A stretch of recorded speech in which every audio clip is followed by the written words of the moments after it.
Bueno, ya son las 7:03. Buenas noches a todos. Sean bienvenidos al webinar de la Universidad Industrial de Santander en ortopedia, el primero que realizamos este año 2021. Muchas gracias por atender nuestra convocatoria en estos tiempos en que todo parece ir mejorando, pero la virtualidad se ha convertido en una gran herramienta en nuestra formación continuada. El día de hoy contamos con el doctor Marco Altamirano. El doctor Marco Altamirano es ortopedista, se encuentra en la ciudad de Guadalajara, México. Actualmente se desempeña como encargado del módulo de pelvis y politraumatismo en el Centro Médico Nacional del Occidente del Instituto de Seguro Social Mexicano y es profesor titular del programa de residentes en dicho hospital y también es delegado de formación de AOTrauma. Bienvenido, doctor Altamirano. Muchas gracias por recibir nuestra invitación y por la preparación de este tema. Muchas gracias. Gracias por la invitación, Anderson. Muchas gracias por la invitación, Pedro, y a la Universidad Okay. Industrial de Santander. También presento al doctor Pedro Cámaro, ortopedista de la ciudad de Bucaramanga, actualmente docente del posgrado de ortopedia de la Universidad Industrial de Santander. Para quienes están conectados, tenemos muchos integrantes de Bucaramanga, pero también veo integrantes de otras regiones. Para quienes de pronto no sean del país, eh, el posgrado de la Universidad Industrial de Santander es una es una unidad de formación de ortopedistas en la ciudad de Bucaramanga, una ciudad que queda al oriente de Colombia. Tenemos un hospital de tercer nivel donde atendemos pacientes politraumatizados y tenemos un relativamente alto volumen de pacientes con compromiso de fracturas de pelvis. A continuación doy el ingreso al doctor Pedro Cámara. Gracias, Anderson. Muchas gracias, Marco, por haber aceptado la invitación. Quiero iniciar con presentando un caso y quiero hacerle unas preguntas al auditorio para que veamos en qué grado en cuanto al manejo inicial del paciente, qué se está haciendo en cada uno de los sitios donde ustedes laboran. Entonces, este es el caso, mujer de 76 años, presenta una caída de su altura, presenta dolor inguinal izquierdo al ingreso, imposibilidad para deambular, independencia en las actividades de vida diaria previas, tiene un antecedente de una hipertensión arterial controlada y hipotiroidismo, y al ingreso se encuentra alerta, orientada y con signos vitales estables. Y encontramos estas imágenes que ustedes pueden ver en, en la pantalla.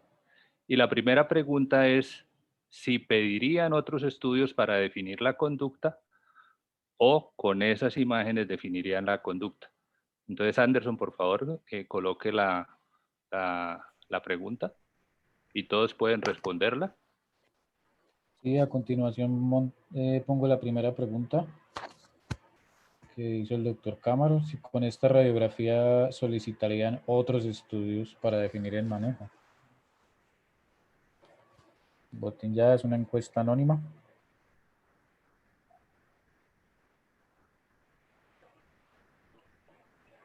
Si están viendo la pregunta, profe Cámaro. Sí, la habíamos visto. No, la está viendo en este momento. En este momento no. Ok, parece que me quedó inactiva. Parece que alguien ingresó con la cuenta. A ver, yo la vuelvo a lanzar.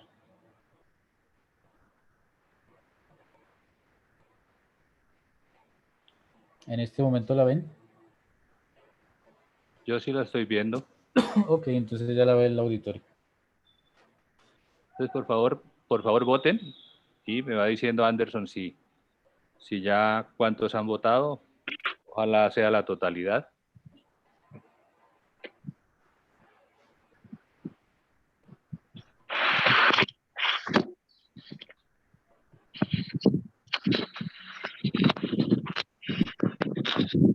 No aparecen votantes. ¿No? Bueno, listo. Entonces, continuemos solamente con el caso. Entonces, de todos modos, tengan ustedes presente esta pregunta. Si ustedes en su actividad diaria, cuando reciben un paciente, toman la conducta con esta radiografía o si toman algún otro estudio adicional para tomar la conducta. Y la segunda pregunta es si qué conducta tomarían con este caso. Reposo relativo y analgesia. Reposo relativo hace referencia a marcha, tolerancia. Reposo en cama y analgesia. Reposo relativo, analgesia y profilaxis antitrombótica. Reposo en cama, analgesia y profilaxis antitrombótica. O si espera nuevos estudios para tomar la conducta. Entonces observen un momento más las radiografías. En el grupo tenemos, ya que no se pudo activar, tenemos de integrantes, tenemos al doctor Efren Torres, tenemos al doctor Fabio Díaz, de acá de la ciudad, tenemos al doctor Josué Calderón, al doctor Juan Guevara de Cali, doctor Omar Amado de aquí de la ciudad, por si quiere preguntarle a alguien, profe. Listo. Yo creo que al final discutimos el caso. La idea es discutir y terminar de ver este caso cuando termine el doctor Altamirano de dar su conferencia. Les voy a dejar de compartir pantalla para darle paso a Marco. Marco, el auditorio es tuyo. De nuevo, muchas gracias por haber aceptado y te escuchamos. Al contrario, muchísimas gracias por la invitación. Pues vamos dando inicio a esta charla. Gracias por la presentación, gracias por la invitación. Vamos a hablar sobre fracturas de la pelvis en el paciente anciano. Definitivamente, pues todos ya tenemos la idea de lo que son las lesiones del anillo pélvico en el adulto en general. Por lo general, pues son resultado de una lesión de alta energía con traumatismos graves o severos. Casi todos estos pacientes que tienen una irrupción del anillo pélvico, pues también tienen lesiones complejas que ponen en peligro su vida y viceversa. También muchos de los pacientes que llegan a urgencias con lesiones que ponen en peligro su vida van asociados a lesiones del anillo pélvico. La clasificación que ya la mayoría domina y conoce y que se utiliza de manera general, que es la de Tile, donde a grandes rasgos pues divide las lesiones del anillo pélvico en lesiones estables o tipo A, donde no hay inestabilidad ni rotacional ni vertical. Las lesiones tipo B, donde presentan los pacientes una inestabilidad de tipo rotacional, y las lesiones tipo C, donde el paciente, además de tener una inestabilidad de tipo rotacional, tienen inestabilidades en tipo vertical. También la clasificación de Young y Burgess, donde establece los mecanismos de lesión y que suelen presentar estos pacientes, como puede ser una compresión anteroposterior, un paciente con una compresión lateral o una lesión por cizallamiento vertical o lesiones combinadas, ¿no? Estas clasificaciones, que son probablemente las más usadas y conocidas, definitivamente van a reflejar la severidad de la lesión que presenta el paciente. A para las lesiones más sencillas y C para las lesiones más graves, ¿no? Todos conocemos el manejo descrito actualmente en estos pacientes, que debe ser un manejo expedito, temprano, definitivo, mediante una estabilización temporal, ya sea con fijadores supracetabulares, fijadores transiliacos, frondas pélvicas, C-clamp o lo que tengamos nosotros a la mano para hacer este tipo de manejos, ¿no? Y las fijaciones definitivas de estas lesiones, que van a estar dictadas pues por los principios de reducción abierta o cerrada, idealmente anatómica, con una fijación interna de las lesiones mediante compresión, puenteo o soporte de este tipo de lesiones, ¿no? Sin embargo, definitivamente día a día nos empezamos a encontrar pacientes con mecanismos de menor liberación de energía y de mayor edad. En general, la experiencia de las unidades que manejan este tipo de pacientes, pues va a reflejar habitualmente los tratamientos a los que estamos habituados de dar a pacientes jóvenes y activos, pero no es igual el manejo en estos pacientes que en un paciente anciano. Y como es bien sabido, cada vez es más frecuente ver estas lesiones, y esto nos lleva a tener retos mayores en el tratamiento de este tipo de fracturas, ¿no?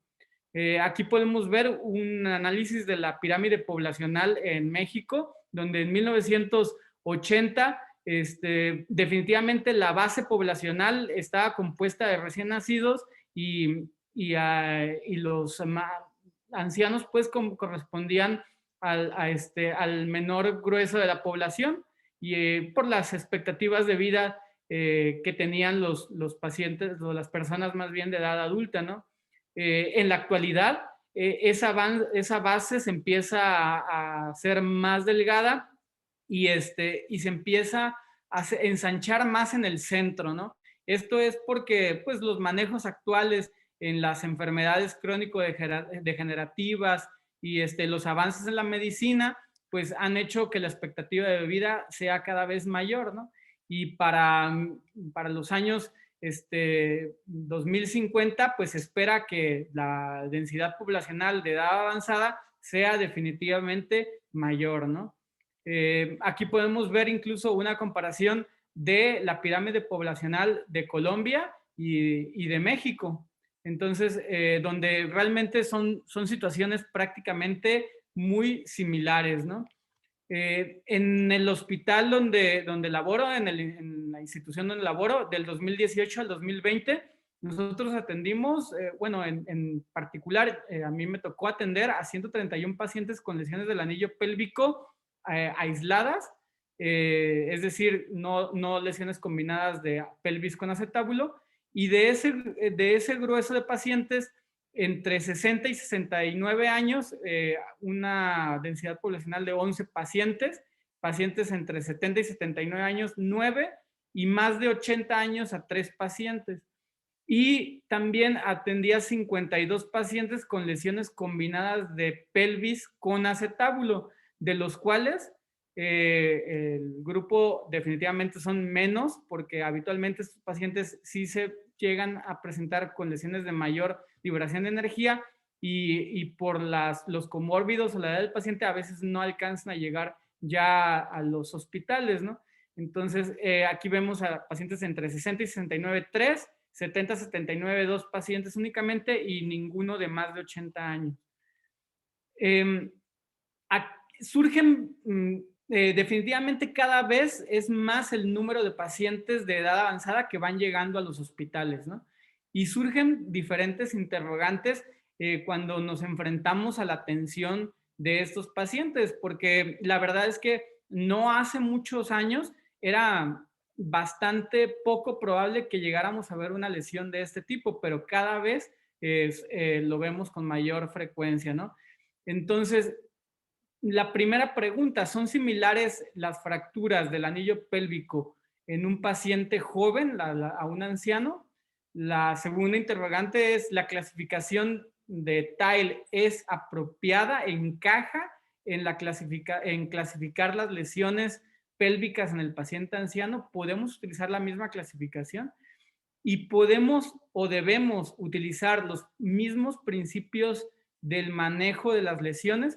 Y estas son las principales interrogantes que surgen a la hora de manejar estos pacientes, y vamos a tratar de irlas respondiendo en el transcurso de esta charla. Para poder entender las lesiones en el paciente anciano, pues tenemos que definitivamente contestar aquí la segunda pregunta, que es sobre la clasificación. ¿Es la misma clasificación útil en los pacientes jóvenes que en los ancianos? Definitivamente no, de entrada, porque los pacientes que habitualmente tienen este tipo de lesiones, que son ancianos, pues, no tienen mecanismos de alta liberación de energía y por lo general no van asociados a lesiones ligamentarias como en los pacientes jóvenes, ¿no? Paul Romens clasifica las fracturas por fragilidad del anillo pélvico en 4 tipos.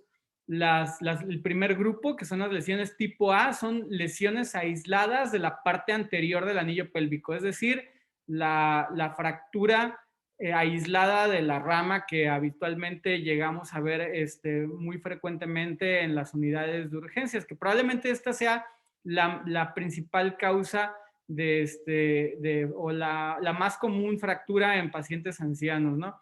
En el caso de nosotros, pues ya no los llegamos a ver a estos pacientes por ser una unidad de referencia. Entonces, estos pacientes habitualmente llegan a unidades de segundo nivel y ahí son tratados, ya no llegan a tercer nivel de atención, ¿no?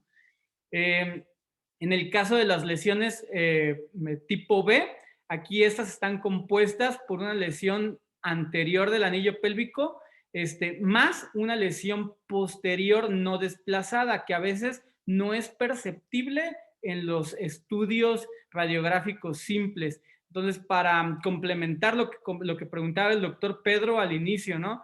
Es importante realizar estudios tomográficos complementarios para poder definitivamente encontrar si existen o no lesiones asociadas en estos pacientes, porque como no hay muchas veces lesiones ligamentarias que se puedan identificar, pues entonces pasan desapercibidas las fracturas y después los pacientes al iniciar la marcha o al seguir su vida cotidiana, empiezan a tener desplazamientos que después pueden llegar a tener compromisos neurológicos o ser de mayor dificultad en su manejo, ¿no?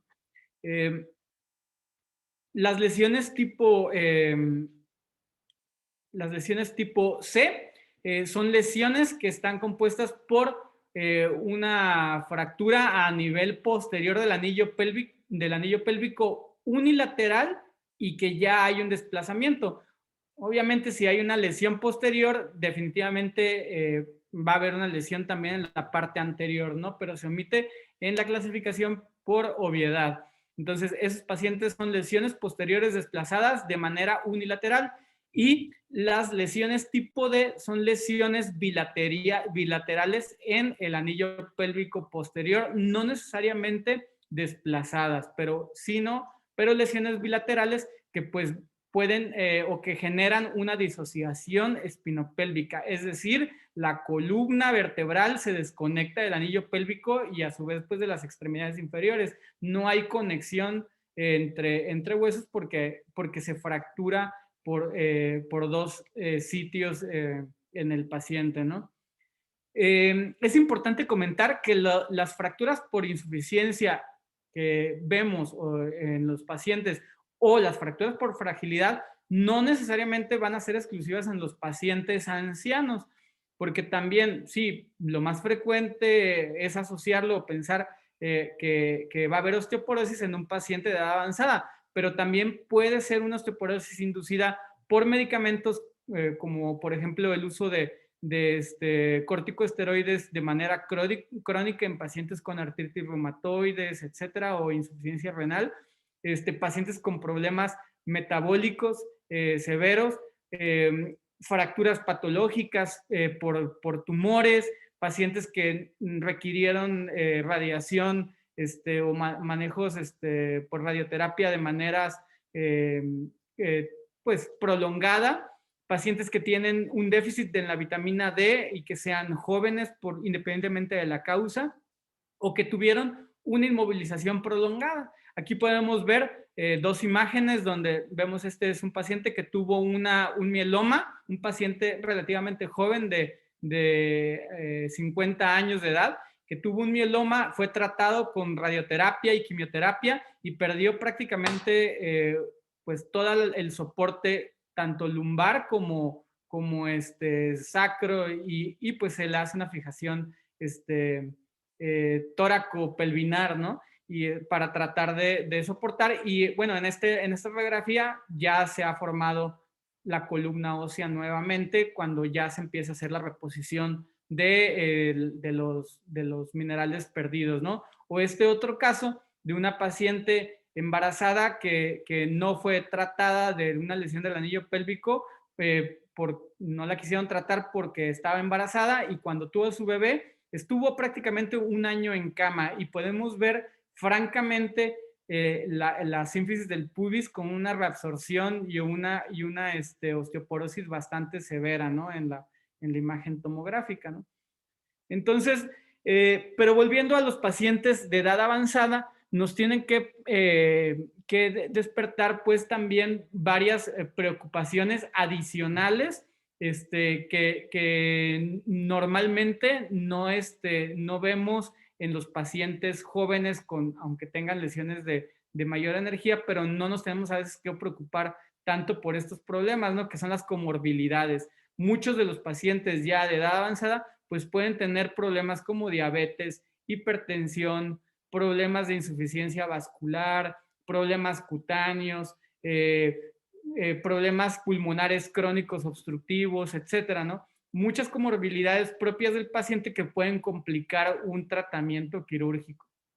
Definitivamente, pues estos pacientes tienen lesiones de baja energía, no suelen ser lesiones tan severas o mecanismos de tanta liberación de energía. Y hay que pensar también en las posibles comorbilidades del propio trauma. Es decir, tiene fractura de pelvis, ok, pero también esos pacientes pueden tener fracturas de fémur, fracturas de cadera, fracturas de muñeca, fracturas de la columna vertebral asociadas por la misma lesión en las que llegaron pues a la atención inicial de urgencias. Este es un caso de una paciente de 79 años de edad que es copiloto en un vehículo automotor y sufre un choque lateral. Realmente ella llevaba su cinturón de seguridad y estamos viendo, es una paciente que tiene francamente un datos de osteopenia en las radiografías simples.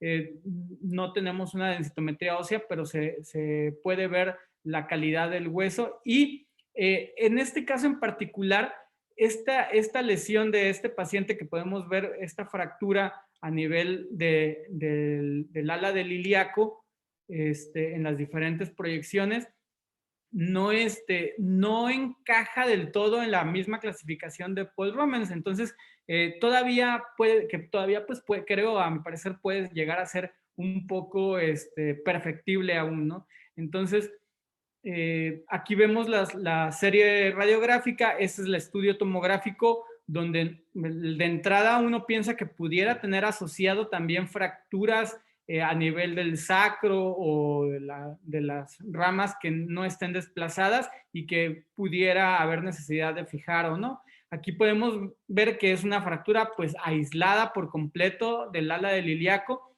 pero sin embargo es una paciente anciana que tiene mucho dolor, que es difícil movilizarla en cama, difícil sentarla, difícil pararla por el dolor simplemente que le genera este tipo de lesiones, ¿no? Entonces, una estrategia de manejo para movilizar y evitar complicaciones de infecciones, de llagas, de úlceras de decúbito, de neumonías, infecciones de vías urinarias, etcétera, tromboembolismo, y que nos puede permitir una movilización precoz en esta paciente, pues es la fijación temprana de estas fracturas, ¿no? Entonces, la cual se puede hacer de manera percutánea. Como vemos con el fluoroscopio, pues se ubican las diferentes proyecciones, se fija temporalmente con las mismas brocas, se va manipulando y fijando el fragmento del ala del ilíaco y después se colocan los tornillos de manera percutánea, cerrando o manteniendo el trazo de fractura, inmovilizando, aunque no sea una reducción anatómica perfecta, pero nos permite fijar el alerón del ilíaco para que la paciente pues ya sin molestia se pueda movilizar más fácilmente, evitando complicaciones asociadas pues a la inmovilidad prolongada de la paciente, ¿no?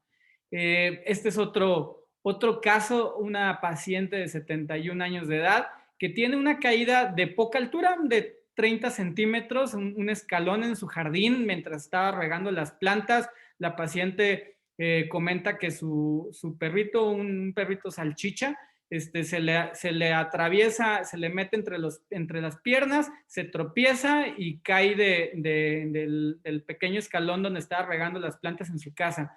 La paciente cae en posición sedente y llega a la unidad de urgencias pues con mucho dolor y con estas radiografías simples donde podemos ver, se le realiza pues la serie radiográfica y podemos ver claramente una fractura en la parte anterior del anillo pélvico, una fractura de la rama. Sin embargo, ante una fractura anterior siempre deben de sospechar de una posible lesión posterior. En este paciente, pues si se analiza a detalle la radiografía, podemos ver en la proyección de salida en el sacro una lesión que pues nos puede generar algo sospechoso. Entonces, no se queden con radiografías simples. Cuando vean un paciente anciano con una fractura de rama, es mandatorio solicitar una tomografía para poder identificar si existen lesiones asociadas. Aquí podemos ver en el estudio tomográfico cómo se ve la fractura a nivel del sacro, un sacro francamente osteopénico, que pues esta paciente se decide a hacer una fijación para también poderla movilizar más fácilmente, pues por el dolor que se asocia a estas lesiones, poderla sentar, poderla ladear, poderla poner más rápido a caminar o sin tanto dolor. Se decide hacer una fijación de la rama y una colocación de un tornillo sacroiliaco. Estos probablemente sean los primeros casos o uno de los casos que te pueden aportar, porque aunque en este caso en particular la paciente tuvo una buena evolución, muchas veces uno se deja llevar por la fijación similar a las que uno está habituado en los pacientes jóvenes, ¿no? Una placa de puenteo para la fractura de la rama, un tornillo sacroiliaco para la fractura del sacro, y la paciente finalmente deja de venir, le va bien, la evolución aparentemente es buena, y eventualmente la paciente llega casi al año con la fractura consolidada, pero vean el aflojamiento que tiene el tornillo que se colocó. Y esto pues es por la sarcopenia importante que tiene la paciente en el sacro, ¿no? Entonces, es muy importante entender que no siempre el tratamiento de los pacientes, o sea, el tratamiento que usamos en los pacientes jóvenes no es el mismo para los pacientes de edad avanzada. Probablemente a esta paciente una fijación óptima hubiera sido hacer una colocación de una placa ilioiliaca o un tornillo sacroiliaco aumentado o un tornillo sacroiliaco, un tornillo transiliaco con una barra transiliaca que atraviese de ilíaco a ilíaco, ¿no? Para una fijación posterior mucho más estable. Y realmente la paciente ya caminando, ya con una buena evolución, el motivo de la consulta nueva no era el aflojamiento posterior, sino más bien una nueva fractura a nivel de la cadera que termina en una prótesis bipolar, ¿no? Este es otro caso refiriendo o haciendo hincapié pues en la lesión que veíamos anteriormente. Es una paciente que tiene una fractura, una caída también de su propia altura, una paciente de más de 80 años, de 83 años de edad, donde vemos en el estudio tomográfico una lesión bilateral del sacro, donde de un lado no está desplazado, pero del otro sí. Francamente es una fractura por insuficiencia pélvica. Sin embargo, esta paciente ya estaba instrumentada de la columna vertebral, ya tenía instrumentación previa. Entonces, aquí la dificultad sería, o sea, ¿qué es lo ideal? Es una fractura con insuficiencia pélvica, una lesión bilateral del sacro. Lo ideal sería probablemente, si no tuviera la instrumentación lumbar, en hacer una fijación espinopélvica L5 a ilíaco y tornillos transilíacos para una fijación estable y poner a caminar a la paciente pues de manera temprana. Sin embargo, ya instrumentada la paciente previamente, platicando con la paciente, se le explica que, bueno, que se puede hacer una fijación únicamente del sacro, ¿sí? Para tratar de no tocar, la verdad es que no meternos pues en la zona de la columna nuevamente, no tocar algo que ya le hicieron una liberación, que ahorita ya no le estaba dando problemas, que no tiene más síntomas. Entonces se decidió hacer solamente la fijación con tornillos ilíacos. Sin embargo, lo mismo, esta paciente evoluciona afortunadamente, favorablemente, puede caminar y todo, pero de uno de los lados presenta un aflojamiento de uno de los tornillos, empieza a soltar, ¿no? ¿Y por qué sucede esto? Pues definitivamente un tornillo no aporta la fijación suficiente en este tipo de huesos, ¿no? Entonces aquí hay dos tendencias. Una es ante las lesiones unilaterales del sacro o lo que puede ser la valoración de una lesión bilateral no desplazada, son la colocación de tornillos sacroiliacos con aumentación en las fracturas por fragilidad. Y hay estudios, revisiones sistemáticas donde refieren que no hay una diferencia significativa entre hacer esto, o sea, en los pacientes no hay más lesiones en raíces nerviosas, no hay más lesiones o más fallas pues en la osteosíntesis que hacerlo de manera habitual, ¿no? Entonces, esta técnica se llama sarcoplastía, pero no es, también tiene sus controversias en cuanto a saber si hace una suficiente fijación, una fijación estable suficiente, sobre todo en lesiones bilaterales, ¿no? Entonces, ¿cuál es la tendencia al día de hoy? Y para poder explicar cuál es la tendencia de las lesiones o de las fracturas por insuficiencia pélvica, quiero mostrarles este caso de este paciente de 74 años que inicia con dolor progresivo después de una caída de posición sedente, pero realmente más que caída, el paciente al intentar sentarse, es un sentón violento, por decirlo así, en una silla dura.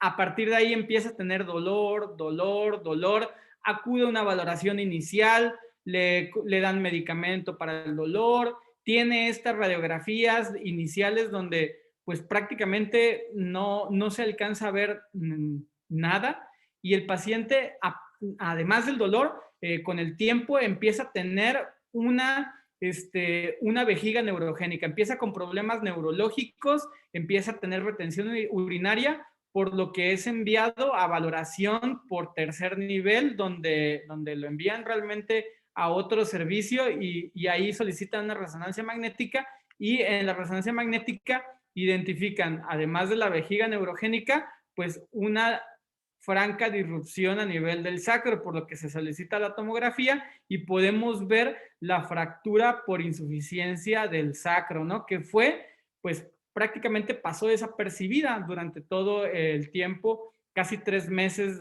después de la lesión inicial, ¿no? Una fractura no desplazada que a lo mejor pudo haber tenido un manejo inicial más rápido, poner al paciente a movilizar, evitar una complicación de tipo neurológico, y este retraso en la atención probablemente no realizar un estudio tomográfico en el momento de la lesión, ¿no? Y aquí vemos la reconstrucción, donde vemos la fractura bilateral del sacro también, sin disrupción del anillo pélvico a nivel anterior, una fractura tipo D por fragilidad, y el tratamiento que se decide es hacer una fijación lumbopélvica. Definitivamente esa es la tendencia en el manejo de los pacientes con fracturas por insuficiencia del sacro, sobre todo en los que tienen lesiones pues bilaterales en la parte posterior del anillo pélvico, es la fijación lumbopélvica es probablemente lo que les va a permitir movilizar al paciente de manera más temprana, ponerlo a caminar mucho más rápido. En este caso, además, se aprovecha para hacer la descompresión de las raíces de L5 y de las primeras raíces sacras para tratar de mejorar el problema de la vejiga que tenía el paciente, ¿no? Esa es el estudio tomográfico posoperatorio. Entonces, en resumen, pues las lesiones del anillo pélvico en el anciano son fracturas que cada vez vemos más frecuentemente y que cada vez van a ser un problema más común en las unidades de atención de este tipo de lesiones. No debemos ya de comparar con una disrupción pélvica del adulto joven. La clasificación de Tile definitivamente no es adaptable a este tipo de lesiones. Es muy importante, por lo tanto, identificar estos casos porque pueden pasar desapercibidos fácilmente y terminar en complicaciones o en manejos más complicados. Habitualmente sus pacientes, como podemos ver en el último caso, no requieren manejo de emergencias, no necesitan una atención con reposición de líquidos, manejos de aminas, terapia intensiva. Lo que necesitan estos pacientes es una adecuada evaluación para poder definir qué tipo de lesión tiene y cuál va a ser el manejo a seguir. Entonces, cada que se enfrenten a una fractura o sospecha de lesión del anillo pélvico en un paciente anciano, así sea, aparece una fractura de rama únicamente, siempre pidan una tomografía. Y actualmente, pues la estabilidad del anillo posterior es esencial para el manejo adecuado. Probablemente la fijación espinopélvica es la tendencia para la fijación de este tipo de lesiones. En casos donde son unilaterales, probablemente el uso de tornillos sacroiliacos con aumentación, con sacroplastía, pueda ser la opción para evitar o para movilizar y evitar el aflojamiento de estos implantes durante la evolución de estos pacientes. Muchas gracias. Bueno, gracias Marco. Excelente presentación. Como ustedes pueden ver, Marco pues es una persona con mucha experiencia en el manejo de las fracturas de la pelvis, tanto de pacientes adultos jóvenes como pacientes mayores. La experiencia que él refiere no es una experiencia pequeña, comparado, como él lo dijo, con cantidad de pacientes mayores que llegan a los servicios, pues tiene una serie bastante importante. Bueno, si hay alguna pregunta o alguien quiere hacer alguna participación, por favor pueden levantar la manito y vamos tratando de dar la oportunidad de que participen los que quieran. Mientras tanto, voy a compartir pantalla para continuar con el caso que habíamos visto inicialmente. Entonces creo que estas preguntas ya casi que se respondieron con la presentación de Marco. Otros estudios para definir conducta. Definitivamente yo pienso que sí. ¿Qué opinas tú, Marco, de eso? Definitivamente otros estudios, o podría en algunas situaciones tomar la decisión con solamente estas imágenes radiográficas. Nunca más, mi estimado Pedrito. Lo hice alguna vez, lo confieso, sobre todo de residente, probablemente no, viéndolo en retrospectiva, más de una vez, no sé si a ti te sucedió, que veías fractura de rama, es una fractura de rama, se cayó de su propia altura a su casita, ¿no? Medicamentos y probablemente más de uno de esos pacientes pudo haber tenido una lesión más compleja, que el tratamiento no fue precisamente el más adecuado, ¿no? Entonces, definitivamente, tomografía a todos los pacientes con lesión del anillo pélvico. Perfecto. Sí, eso es verídico. Antes creo que la mayoría eso era lo que hacíamos, ¿sí? y más los que llevamos cierto tiempo en nuestra práctica profesional, las fracturas de pelvis se daba por sentado que eran de manejo conservador y más en un paciente mayor, y definitivamente los enviamos a la casa y probablemente esos pacientes, muchos probablemente murieron postrados sin poder volver a caminar. Entonces el objetivo del tratamiento definitivamente de las fracturas de la pelvis en los mayores, al igual que las fracturas de la cadera, es poner al paciente a deambular lo más pronto posible. Entonces, definitivamente hay que descartar fracturas posteriores, ya que como se ha definido, entre un 70 y 80% de las fracturas de las ramas tienen compromiso del anillo posterior. Entonces, si ustedes ven una fractura de las ramas púbicas, siempre sospechen que hay algo a nivel posterior. ¿Y qué conducta definiría en este caso? Entonces, pues ya la respuesta está dada. Nuevos estudios para tomar la conducta. Entonces, quiero que alguno de nuestros residentes, no sé si están conectados, Jaime o Juan Camilo, que nos digan qué ven en esta radiografía de la pelvis.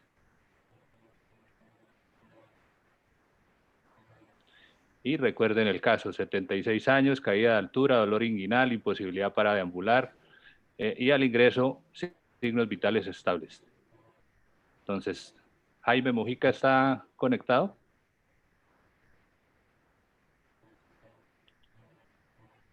No lo veo. Juan Camilo. Juan Camilo. Sí, señor. Bueno, Juan Camilo, cuéntenos.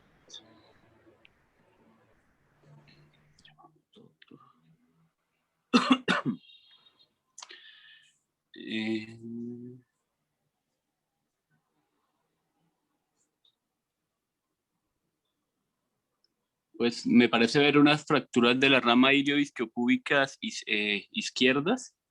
Sí. Completas, no desplazadas. Uh-huh.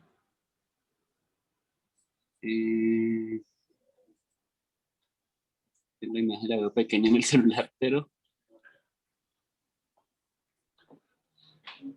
¿Ve algo más? A nivel del anillo posterior, ¿ve algo en las radiografías? Pues se ve como una incongruencia en la sacroiliaca. Ok, entonces para dilucidar el diagnóstico, ¿qué haría?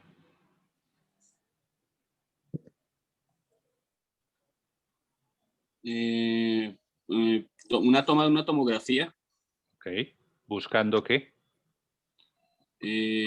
Pues compromiso asociado pues, al anillo pélvico, pues, inestabilidad asociada. Ok, bueno, perfecto. Bueno, muy bien, Juan Camilo. Entonces, en esta otra pregunta yo coloco como opciones de manejo, cuando se le da manejo conservador a una fractura, reposo relativo y analgesia, reposo en cama y analgesia, reposo relativo, analgesia y profilaxis antitrombótica, reposo en cama, analgesia y profilaxis antitrombótica. Si tuviésemos una lesión aislada del anillo pélvico anterior, Marco, ¿definiría manejo conservador en ese caso? Depende de la situación particular de cada paciente. Muy posiblemente si el paciente, muchos de esos pacientes no acepten la cirugía.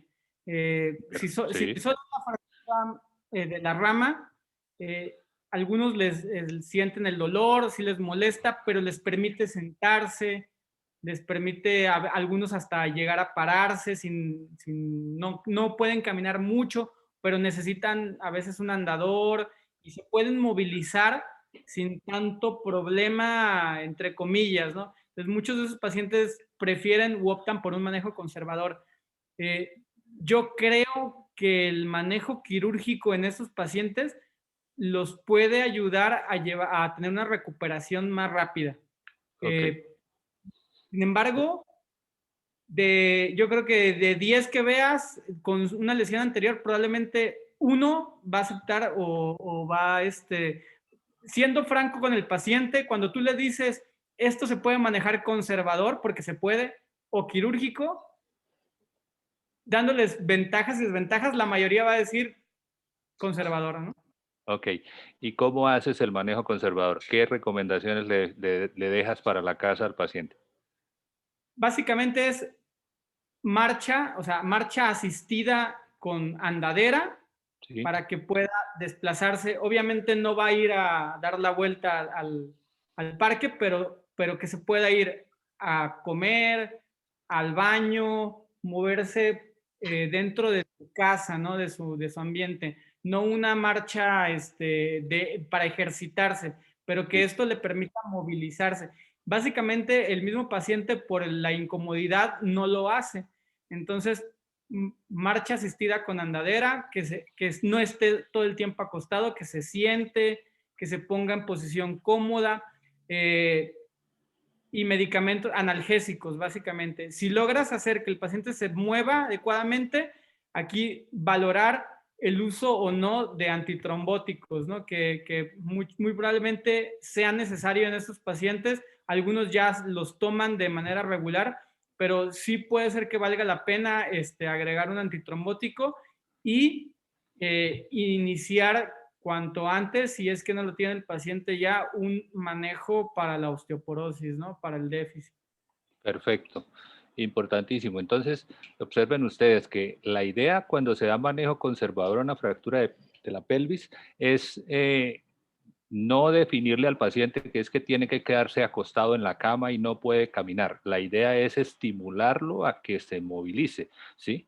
Porque si no lo hace, probablemente vaya a tener muchas más complicaciones. Por eso lo dije inicialmente, es el mismo objetivo de las fracturas de la cadera, poner a deambular rápidamente al paciente. Entonces, importantísimo es tratar de que tengan marcha por los medios que sea posible, ¿sí?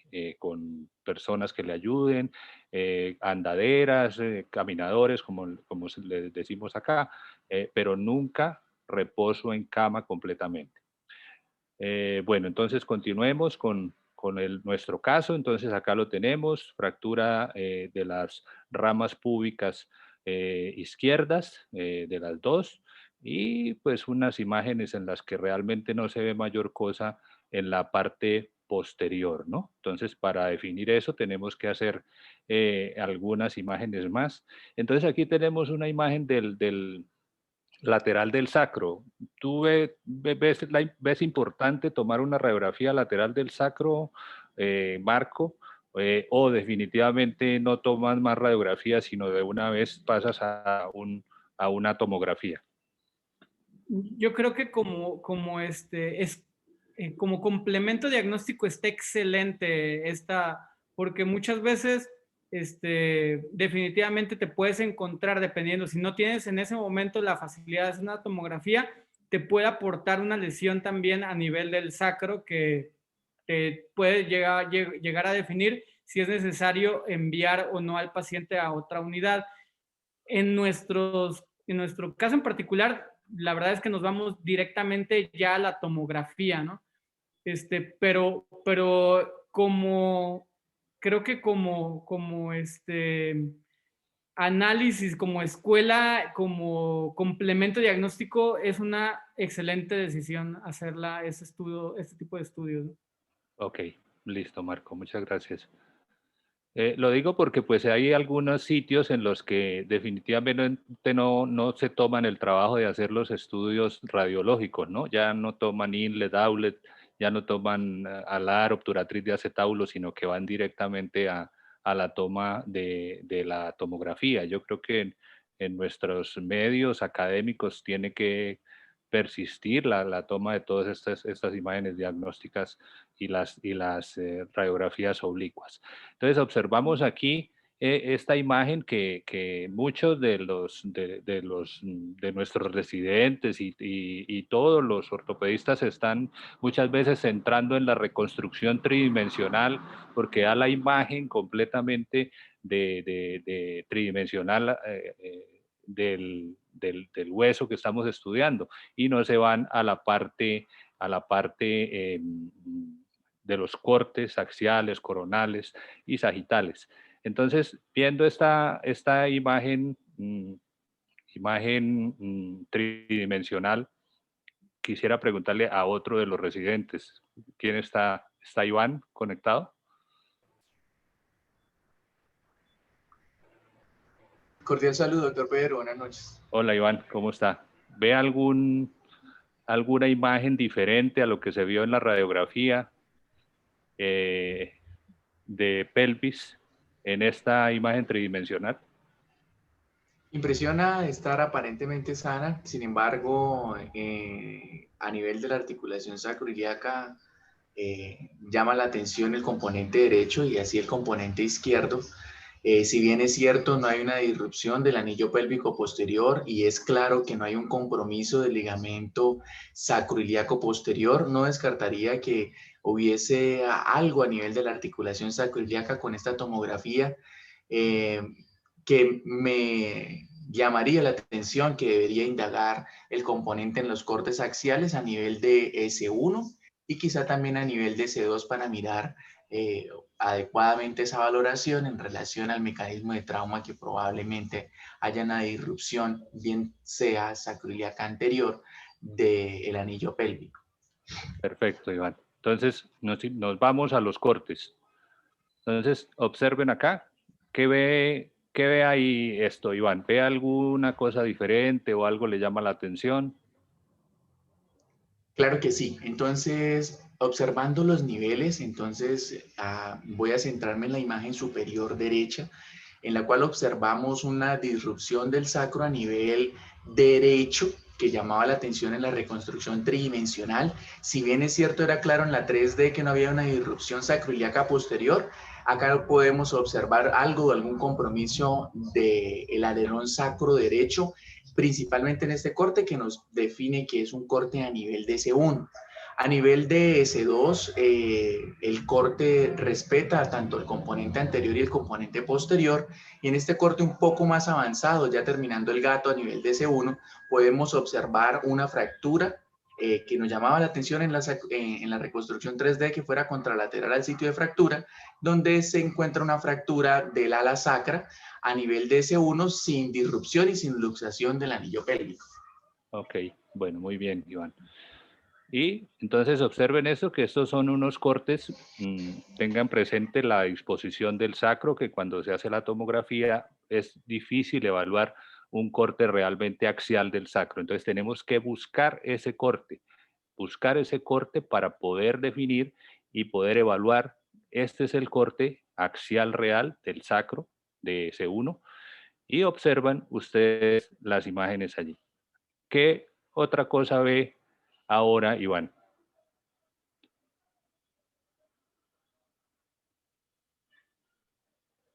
Aparte de los cambios degenerativos propios de la edad a nivel de la articulación sacroiliaca, se ve algo de esa anquilosis a nivel del componente auricular derecho. Sin embargo, no encuentro ningún desplazamiento a nivel de ninguna de las dos articulaciones sacroiliaca y se guarda la dimensión y las proporciones tanto en el componente sacroiliaco anterior como el componente sacroiliaco posterior. Muy bien. Este es un acercamiento de la imagen de la derecha. Quisiera que Marco, ahora en este momento, nos comente cuál es su imagen diagnóstica, cuál es su diagnóstico y qué tratamiento le haría a este paciente. Algo que caracteriza o que hace una gran diferencia entre las fracturas del suicida, que así se le llama, ¿no? La fractura del suicida en el paciente joven son fracturas de pacientes que caen de gran altura y que tienen fracturas bilaterales del sacro, donde habitualmente, bueno, aquí hay una liberación de alta energía y la impactación que genera L5 y toda la columna sobre la plataforma superior del sacro genera pues esa disociación espinopélvica con lesión ligamentaria asociada, etcétera, ¿no? Estas fracturas en el paciente joven se componen de dos cosas principalmente, independientemente del tipo de trazo o si pueda estar asociado a un trazo también transverso, ¿no? Que haga una U o una H o una Y, ¿no? Este tipo de lesiones se caracteriza por dos cosas. Una, que la articulación sacroiliaca es sana. Entonces, los ligamentos de la región posterior del anillo pélvico tienen elasticidad, tienen flexibilidad y tienen esa capacidad de plasticidad al momento de la lesión, ¿no?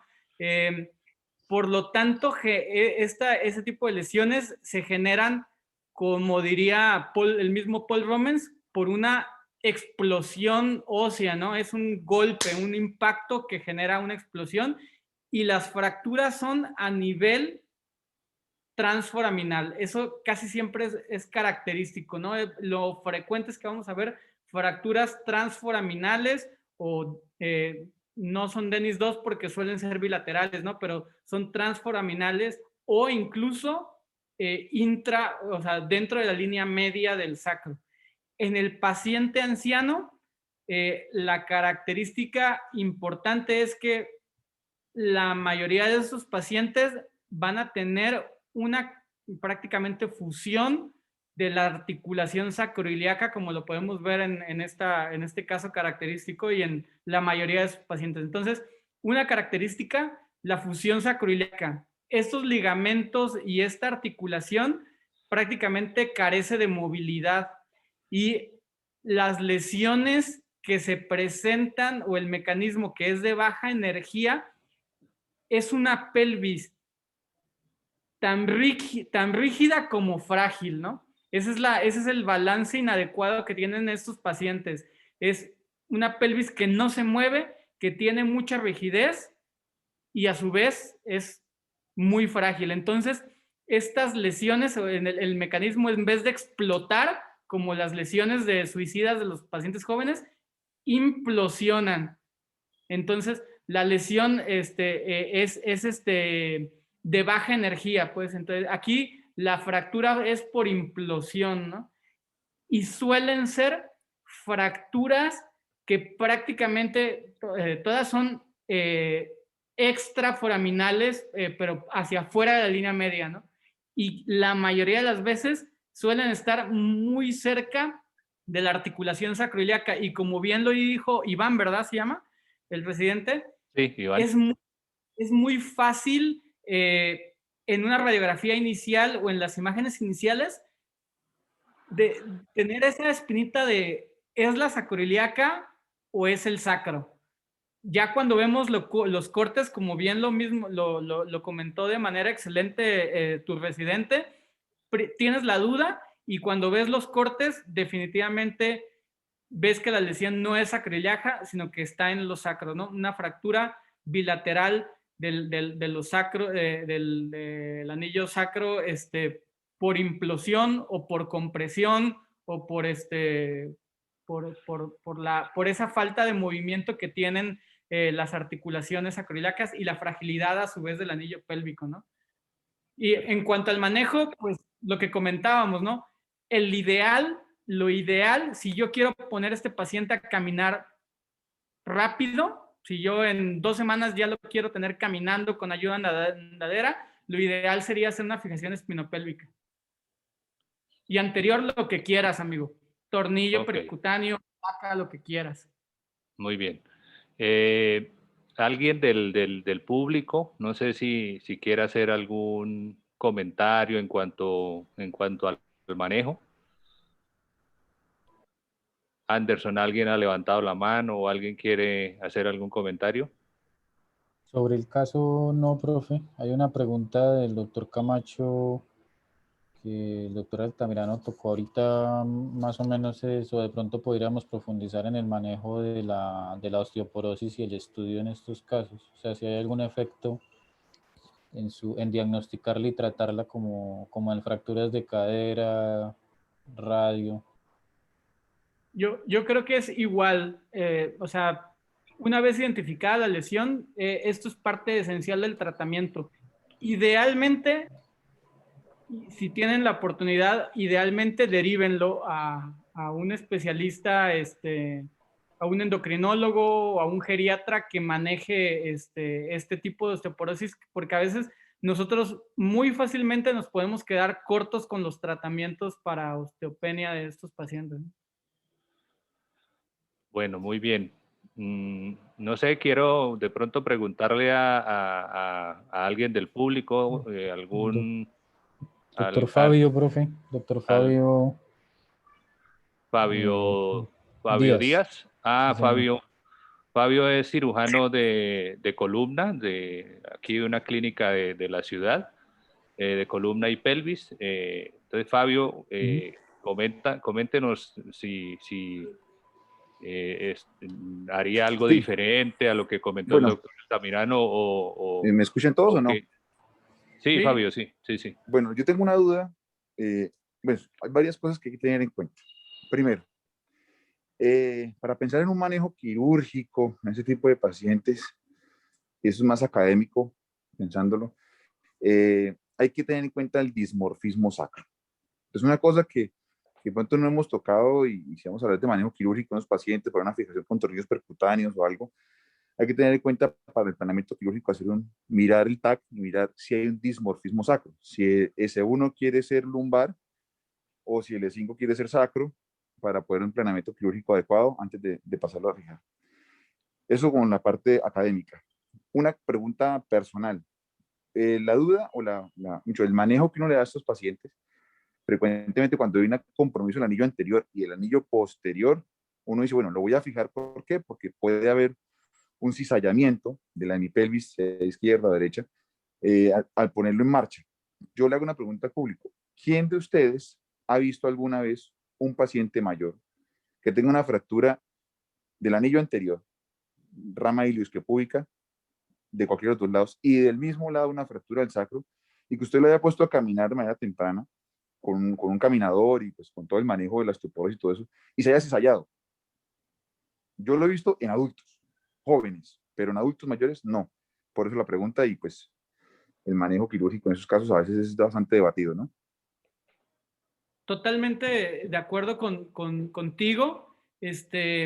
Aquí lo que sucede es que en estos pacientes en particular, si no se mueve mucho, si no hay tanto problema con la osteoporosis, si un mecanismo probablemente de lesión un poquito mayor, una caída más intensa, probablemente no vaya a haber ningún problema, pero ese paciente que inicialmente ya tiene una fractura de un lado, tanto anterior como posterior, ¿qué tan probable? Y aquí es donde entra la controversia o las disyuntivas, ¿no?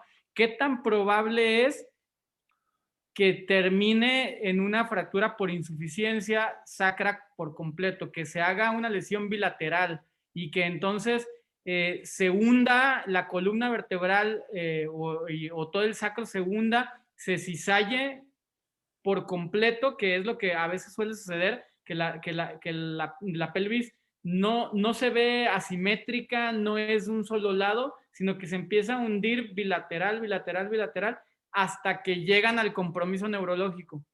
Entonces, puede ser que biología contra mecánica, ¿no? A lo mejor te gana la biología y consolida y no hay problema, o a lo mejor se te complica, ¿no? Entonces, ¿hasta qué punto esperar? Pues eso es muy difícil determinarlo, pero ya será cuestión en los resultados, ¿no? En ver las publicaciones y las revisiones, qué es lo que dicen en el grueso de pacientes, y no solo uno o dos casos, sino en el completo de pacientes, porque a lo mejor si de 100 pacientes 50 se complican o 50 no les va tan bien, pues probablemente algo estaríamos haciendo ahí inadecuado. O si se complican 20, pues a lo mejor tal vez, ¿qué puedes hacer para que esos 20 no se compliquen, no? Definitivo, exactamente. La idea es que de esto no hay una evidencia sólida de qué hacer. Realmente la evidencia que hay es series de casos y opiniones de expertos, pero como lo dijo pues Marco, la tendencia es hacer fijaciones, ¿no? Para evitar esos reposos prolongados y todo esto que genera una fractura a nivel del arco posterior, ¿no? Bueno, nosotros le hicimos a este paciente una fijación con tornillos iliosacros bilateral, ¿sí? Eh, mm, Como lo dijo Fabio, hay que tener muy presente el dismorfismo sacro, las alteraciones importantes que tienen estos pacientes en su estructura a nivel posterior, tienen formas diferentes del sacro y el dismorfismo es bastante frecuente, incluso puede llegar hasta un 30% de la población general, entonces hay que tenerlo presente y hay que tener muchas precauciones en cuanto a la fijación. Probablemente si hubiésemos tenido una experticia mayor en cuanto a la fijación lumbopélvica lo habríamos pensado, pero realmente con la fijación posterior, pues el paciente empezó a presentó mejoría del dolor y pudo volver a deambular, que en últimas es el objetivo principal. ¿Qué opinas, en el Marco, de este manejo? Totalmente, o sea, la idea al final es estabilizar, ¿no? Y aquí logras finalmente la estabilidad. La tendencia, el paso de decir solo los tornillos a la fijación espinal, dentro de lo que comenta, probablemente, digo, repito a lo mejor mucho el nombre de Paul Romans, porque probablemente es quien más experiencia a nivel mundial tenga con este tipo de pacientes, o al menos pues publicaciones y series de pacientes bastante impresionantes. Entonces, la tendencia a lo que él comenta es lesiones bilaterales, fijar bilateral, ¿no? También como dijo no recuerdo su nombre, fue anteriormente que comentaba de que cuántos, Fabio, como comentó Fabio, perdón, y totalmente de acuerdo, incluso a lo mejor estos pacientes no lo operas y a lo mejor le va bien, no se desplaza, no le pasó nada, ¿no? Y consolidó, pero si ese es el que no le va a ir bien, y a lo mejor este paciente los tornillos son suficientes, y probablemente, digo, no sé la evolución de tu paciente, creo que está muy bien operado, creo que ya a lo mejor ya está caminando, como dices, probablemente alguno de esos tornillos va a terminar flojo, ¿no? Y ya está caminando el Sí, paciente, ¿no? sí, claro, Entonces, sí. Eso, lamentablemente, los seguimientos que tenemos nosotros son realmente pobres porque cambian de seguridad social, los pacientes no llegan a controles. Creo que lo vimos en algún control, 2 controles y el resto no lo volvimos a ver, pero sí, ya estaba caminando, deambulando. no. Ya resolviste el problema y probablemente a lo mejor ya un tornillo por ahí anda volando, ¿no? Y Sí, eso es lo usual, que esos tornillos se suelten. Queríamos darle la palabra a Anderson, ¿a quién me había comentado? Levanta la mano Juan Guevara. Juan Guevara es cirujano de columna del Hospital Militar y actualmente trabaja en Cartagena. Juan, bienvenido, adelante. Gracias por la invitación. Muy interesante la conferencia del doctor Altamirano, y pues realmente esta fractura que estamos aquí discutiendo, esta creo que se clasificaría según Romans como un 2A más o menos, porque es como una fractura más que todo asa de balde.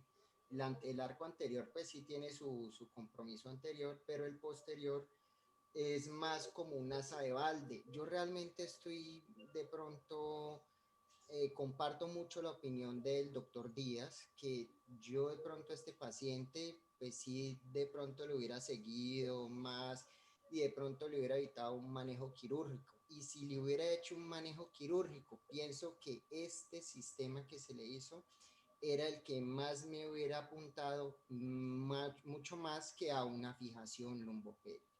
Ya comprometer la columna lumbar en un compromiso que es netamente el anillo pélvico, y eso que el anillo pélvico solo comprometiendo corticales anteriores, o sea, está toda la cortical posterior, están todos los ligamentos posteriores. Realmente que esto vaya a fallar a un colapso, como digamos, pues se está teniendo, yo veo esto casi imposible, porque tenemos los ligamentos iliolumbares indemnes, tenemos muchos ligamentos posteriores que van a evitar que esto vaya a colapsar de esta forma. Ahora, el tornillo ilosacro realmente un tornillo es un sistema flotante, porque pues ahí se está cogiendo, son solo 3 corticales y está agarrando un hueso esponjoso, y pues realmente eso es un implante que es como algo que le va a generar una estabilidad muy parcial a una fractura que yo considero realmente que es una fractura que se puede manejar conservadoramente por el mecanismo, por más que todo por la demanda energética que estos pacientes tan ancianos tienen. Y pues esto, pues pienso que hubiera consolidado igual sin el manejo quirúrgico, pero pienso que si le hubiera puesto algo, hubiera sido de pronto como una barra o un tornillo transiliosacro que me coja 6 corticales, porque pues si vemos, cada tornillo está cogiendo las 2 corticales del ilíaco, la única cortical del sacro, ¿y dónde está quedando anclado? En un hueso esponjoso supremamente de mala calidad. Entonces, ¿por qué se salen los tornillos? Porque eso no está agarrado a nada. Eso está pegado a 2 corticales de un lado, atraviesa la fractura. ¿Y dónde quedan las roscas? Las roscas quedan bailando en un hueso que es totalmente osteopénico. Entonces, pienso que en estos abuelitos, entre menos implantes, menos titanio, mejor, porque el hueso seguirá degenerándose, seguirá teniendo microfracturas de osteopenia, pero el titanio nunca va a cambiar. Entonces, a futuro, tanto implante en estos viejitos, creo que, pues, que no va a ser muy beneficioso. Pero en este caso, pues lo importante es que el viejito pueda caminar, le mejore el dolor porque le ayuda en algo la estabilidad de los implantes, y pues me parece que fue un caso que se resolvió de una mejor manera que haber pensado en comprometer la columna lumbar y el anillo pélvico. Muy bien, muchas gracias, doctor. ¿Alguien más quería participar, Anderson?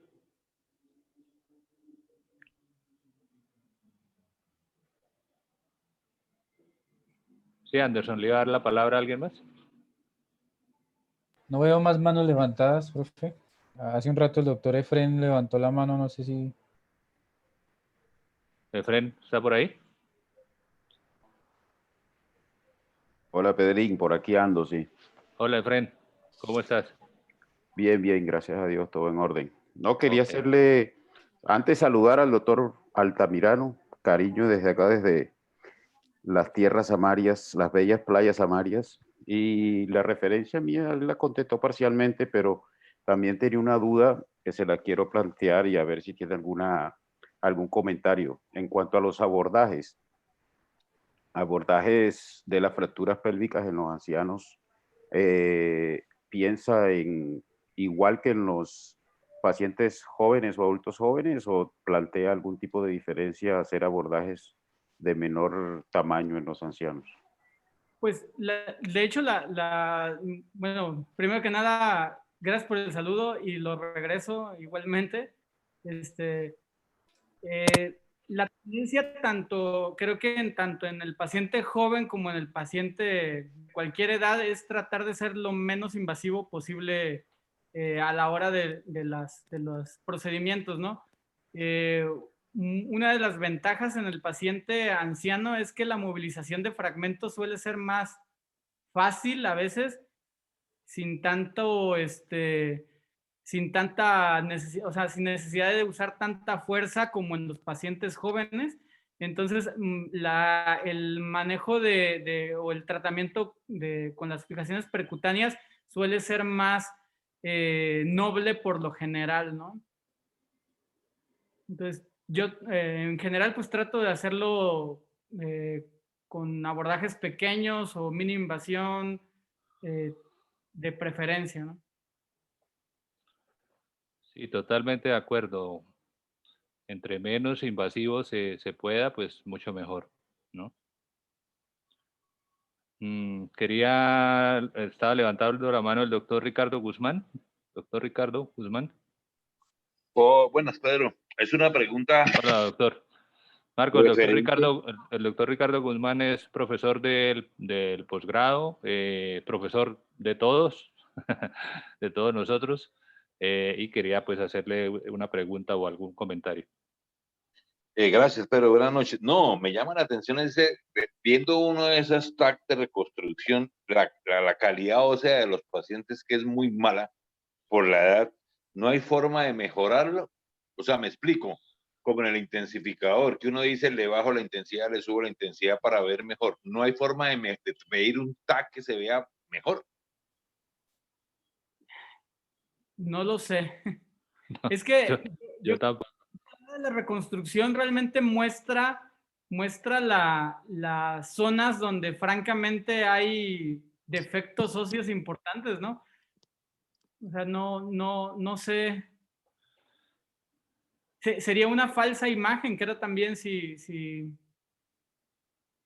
Sí, yo pienso que lo importante de la tomografía en estos casos son, más que las reconstrucciones, son los cortes axiales, ¿no? Y coronales, en los que puede uno evaluar esos trazos casi imperceptibles que no se ven en las reconstrucciones.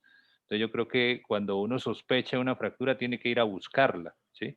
A buscarla en esas tomografías y siempre tratar de descartar cualquier trazo que se presente atrás para poderlo manejar adecuadamente. Bueno, no sé si hay más comentarios, más preguntas. ¿Alguien que quiera participar? Creo que No, nadie. no veo preguntas en el chat y manos levantadas. ¿Algún otro comentario, Marco? Pues ¿O algo? más que nada, muchas gracias por la invitación. En verdad, es un honor participar con ustedes. Yo quería preguntarle dos preguntas. ¿En algún caso solicita resonancia nuclear magnética cuando tiene duda aún con la tomografía? Realmente el caso para pedir la resonancia magnética es estar sospechando de lesiones patológicas, o sea, tumores, o que el paciente tenga compromiso neurológico y esté sospechando de que haya una compresión radicular o algo más, ¿no? Ok, solamente en esos casos. La otra pregunta era en cuanto a la profilaxis antitrombótica. Ya habíamos hablado algo de esto. En los pacientes jóvenes con traumas de alta energía, pues se ha indicado incluso profilaxis antitrombóticas muy prolongadas, incluso hasta 90 días, 120 días. ¿Qué concepto tienes en los ancianos? ¿Diferente o es similar? Ya habías dicho algo que había que tenerlo presente si hacerlo o no. ¿Qué opinión tienes o qué esquema manejas? Pues mira, yo, para serte sincero, yo les dejo, si el paciente no tiene una profilaxis de base, porque algunos pacientes ya tienen insuficiencia cardíaca o insuficiencia venosa o algún otro tipo o algún antecedente de alguna trombosis y ya tienen una tromboprofilaxis previa, ¿no? Entonces, en esos pacientes cambiamos a enoxaparina habitualmente antes, durante y cuando mucho la primera semana después de la cirugía y después que retornen a su tromboprofilaxis habitual. Y en el caso de los pacientes que no cuentan con una tromboprofilaxis, yo casi igual que con los pacientes de fracturas de cadera, yo les dejo nada más 6 semanas de tromboprofilaxis y a menos que haya una indicación por parte del servicio de geriatría de continuarla por algún motivo en particular, yo ya no las continúo. Perfecto. ¿Alguien, el doctor Fabio, cómo hace la profilaxis en los pacientes con fracturas de pelvis mayores? Bueno, pues por lo general, esos pacientes, pues si yo personalmente los pongo a mover rápido, empiezan a caminar, y yo por lo general les mando solamente 4 semanas de entomoprofilaxis, preferiblemente enoxaparina. No soy muy fanático de la toma de medicamentos como para AXA o anticoagulantes orales en esos pacientes, pues a veces se presentan con comorbilidades. Pienso que es mucho más seguro a veces usar la enoxaparina por 4 semanas. Obviamente no es cómodo por estarse inyectando todos los días, pero pienso que ante una complicación asociada a la anticoagulación, pues es más fácil manejarlo con la enoxaparina que otro tipo de anticoagulantes. Perfecto, gracias, Fabio. El doctor Guevara, ¿tiene algún concepto diferente o algo, utiliza un esquema diferente? Pues realmente yo también soy poco amigo a la farmacéutica, por así decirlo. En lo posible, si el paciente lo estoy operando, lo estoy estimulando a que deambule y camine, porque pues es el objetivo de la cirugía, no dejarlo acostado, sino pararlo y que camine. Cuando está caminando, está haciendo contracción de músculos en miembros inferiores, y pues esa es la mejor tromboprofilaxis que hay, que contraiga los músculos, hace bomba en sistema venoso, y pues no va a haber tiempo en que se formen coágulos y hagan tromboembolismos. Si ya son, pues lo que decía el doctor Altamirano inicialmente, muchos de estos abuelitos ya vienen con sus medicamentos ya que ayudan con esto, pero realmente sí, un poco, 2 semanas y mucho, pero pues depende de la actividad del abuelito. Si lo veo que está caminando muy bien, realmente hasta ni tromboconfilaxis les pongo, sino que caminen inmediatamente y los estimulo que estén todo el día caminando. Ok, perfecto. Quería mostrar estas imágenes que no son de nuestros pacientes, sino es una imagen que me parece que es muy didáctica. Es el curso que puede tener una fractura del sacro cuando no se tiene una fijación y evolución, y no consolidación y evoluciona hacia lo que ya se comentaba, los defectos que se pueden presentar ahí, la resorción ósea importantísima que se puede presentar. Entonces sí hay que tener muy en cuenta la toma de la decisión quirúrgica, poner bien en la balanza y evaluar bien a los pacientes. Si le damos un manejo conservador inicialmente hacer un seguimiento, que realmente tengamos ese seguimiento y que vayamos evaluando adecuadamente si el paciente realmente va hacia la consolidación o si no. La clínica es muy importante, si el paciente puede continuar deambulando, si le mejora el dolor, pues esto nos indica que el paciente probablemente vaya con una buena evolución, pero si el paciente aumenta el dolor, tiene dificultades para deambular, pues tenemos que pensar si tenemos que cambiar la conducta de este paciente a la que le dimos un manejo médico inicial. Bueno, no sé si haya más comentarios o alguna otra pregunta. Anderson, en el chat, ¿alguna pregunta, algún comentario o no? No, profe, no veo. Creo que ya podemos cerrar aquí. Perfecto. Para quienes de pronto hayan ingresado un poco tarde, la grabación de esta presentación se encuentra disponible en YouTube, en el grupo Residentes WIS, Webinar WIS, para quien quiera volverla a consultar.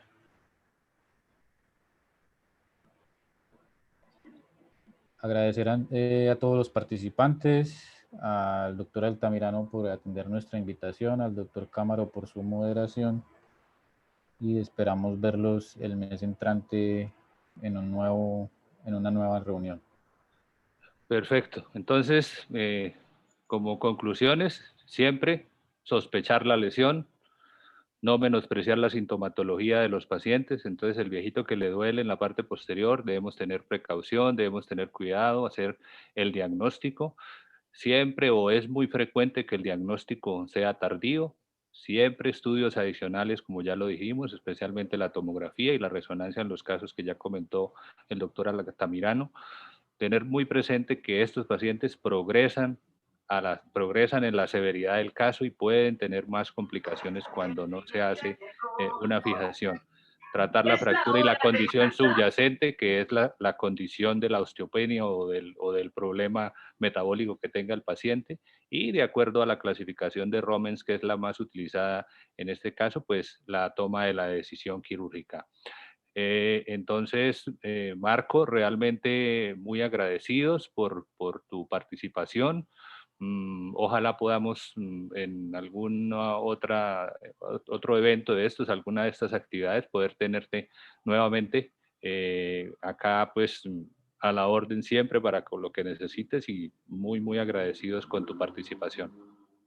Al contrario, muchas gracias por la invitación y el honor del foro.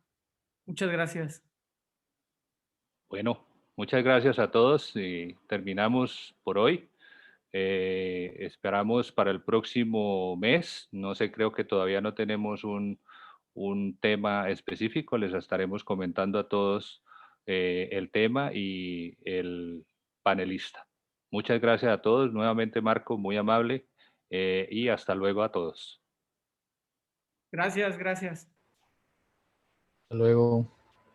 Gracias, profe.